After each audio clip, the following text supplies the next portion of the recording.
Salut à tous, c'est Akimis, bienvenue pour une nouvelle Japan Reaction consacrée à mon retour sur le film Dragon Ball Super Broly qui a été diffusé le jeudi 24 janvier en avant-première dans pas mal de cinémas en France et l'occasion effectivement de revenir sur ce film puisque ça fait quand même assez longtemps qu'on en parle avec les trailers, avec les hypothèses et autres, et avec la sortie au Japon au mois de décembre dernier, ça y est, il est sorti en France, en sous-titré français.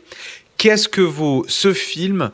Alors, c'est pas un test à proprement parler, c'est plutôt mon ressenti, mon avis à chaud après la visualisation de ce spectacle.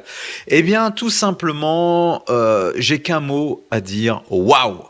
Waouh, waouh, waouh! Et ouais, le film, voilà, globalement, graphiquement, c'est ce qui se fait de plus beau dans Dragon Ball, en anime bien sûr, avec justement cette animation très très dynamique, avec un ressenti des impacts qui est hallucinant. Faut bien dire que le film a plus de la moitié du film, c'est de la baston, mais alors attention, de très très très haute volée. Et le film a également un grain assez sympathique, un grain un petit peu nostalgique, surtout dans sa première partie. Je vais revenir un petit peu sur l'histoire, oui, le caractère de Shintani fonctionne parfaitement avec le design d'Akira Toriyama. Et pour moi, en sortant de ce film, j'ai en train de me dire, oui, il faut que ce caractère design reste, même si il y a une suite en anime à la télé, ou s'il y a d'autres suites en TV, faut que ça soit comme ça.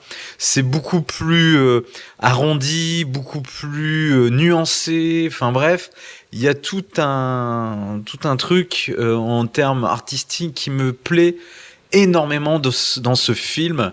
Alors voilà, ça c'est le ressenti vraiment en général sur la partie cosmétique, la partie histoire qui est très très importante quand on parle de Dragon Ball, même si bon voilà, on va pas refaire le café. Bon, vous savez tous que on va revenir sur la genèse de Vegeta, de Broly et de Goku quand ils sont petits et aussi de Freezer et du roi Cold, puisqu'on les voit débarquer sur la planète Vegeta.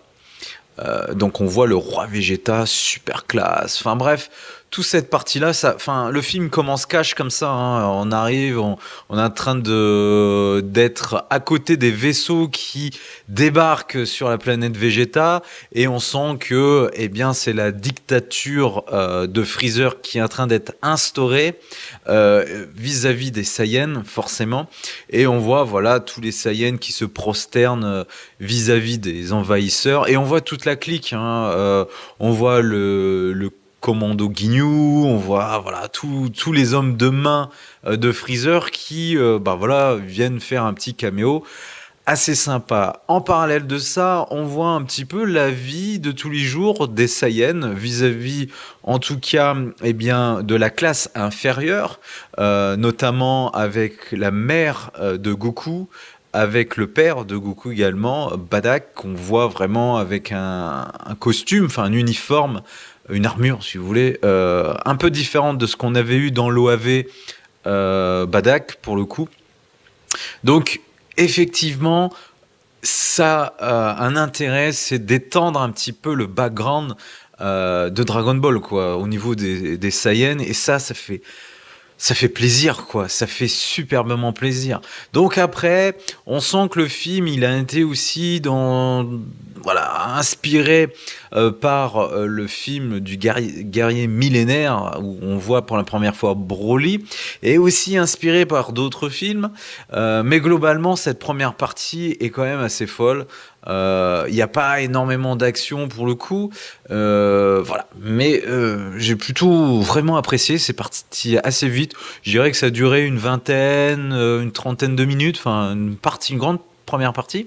Et puis après, on se retrouve bien dans l'ère moderne entre guillemets où on voit voilà deux personnes de l'armée de Freezer qui découvrent une planète et en son sein ils découvrent que Broly est là puisqu'il a été exilé par le roi Vegeta de l'époque car il avait trop de puissance comparé bien à Vegeta son fils. Donc il a été exilé dans une planète un peu inconnue et c'est seulement maintenant qu'on découvre où il est et il se fait enrôler dans l'armée de Freezer. Bon, je raconte pas plus l'histoire, mais globalement, vous allez voir qu'il y aura une rencontre avec Goku et Vegeta. Forcément, on l'a vu, on a tous vu ça sur les trailers. Et mamma mia, les bastons sont oufissimes. Mais quand même oufissime. Un Broly Vegeta, attention. Vous allez pleurer du sang, les amis. Vous allez pleurer du sang. La baston, même Goku, Broly est folle également. Mais vraiment, quoi. Enfin, la transformation, je repense. La transformation de Vegeta en Saiyan 1, quoi. En Super Saiyajin, quoi. T'as l'impression que le mec, il est en train de faire Saiyan 3, quoi. Enfin, l'animation, ils ont mis le temps de voilà un Vegeta qui se concentre, qu'on voit les muscles qui gonflent, qui commence à avoir une lueur de Saiyan. Mais en fait, c'est bien foutu. Il y avait une polémique comme ça, comme quoi Vegeta avait les cheveux verts. Mais en fait, non, c'est juste un effet de style.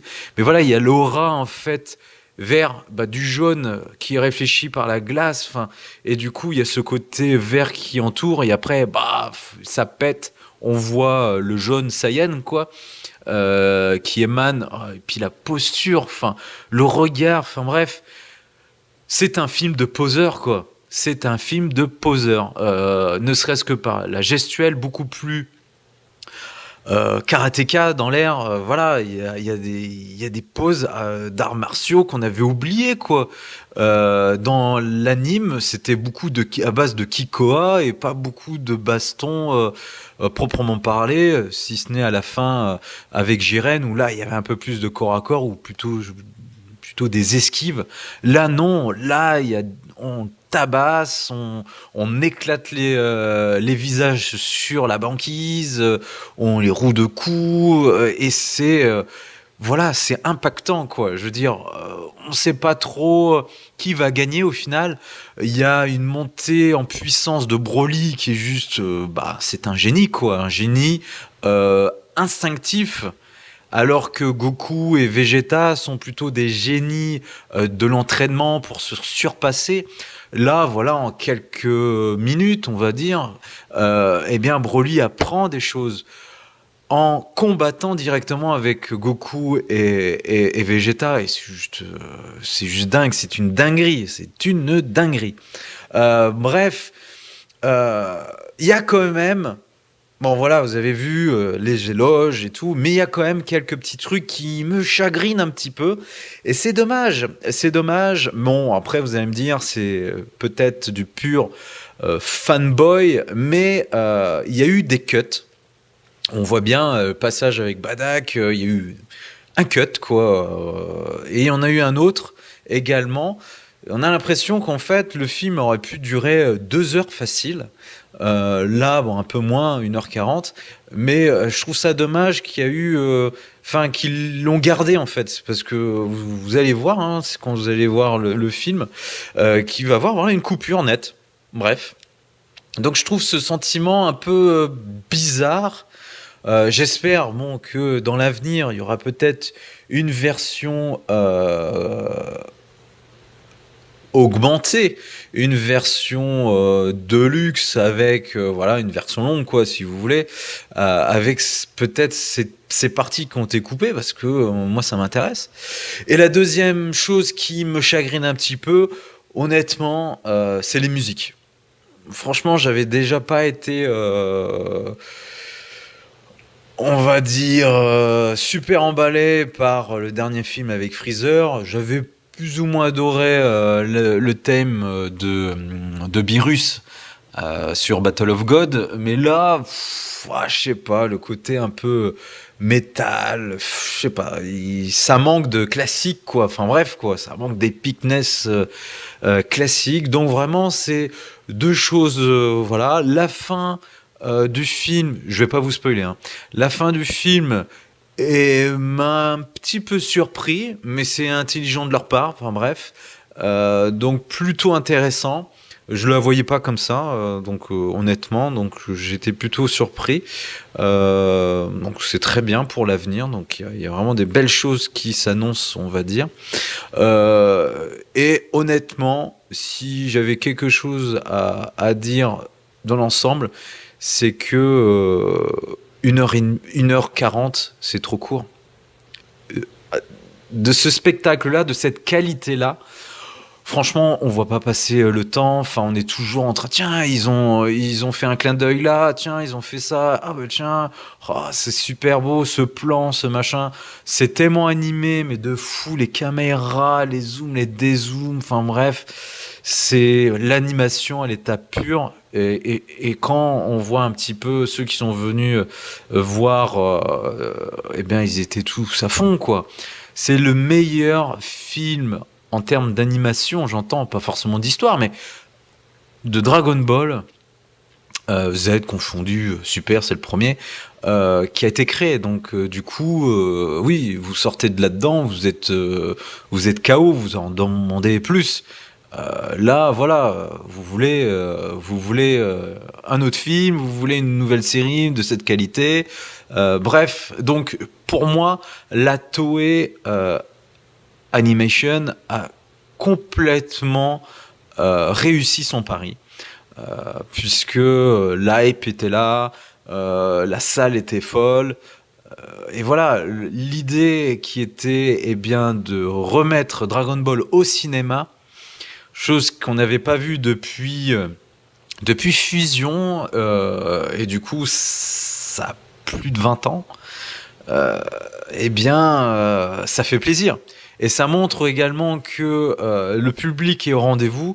J'ai vu les chiffres aux États-Unis, ça cartonne. Je crois que le film est au troisième au box-office, alors qu'il n'est pas dans beaucoup de cinémas. Ici, en avant-première, bon, ça veut rien dire, c'est les early adopters qui y vont.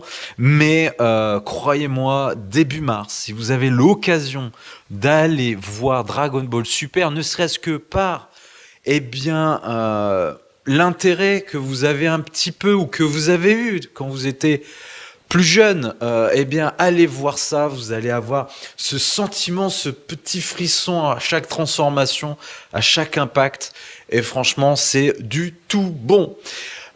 Sur ce, je vous dis à une prochaine Japan Reaction sur un sujet divers et varié, mais toujours avec passion. Salut, salut!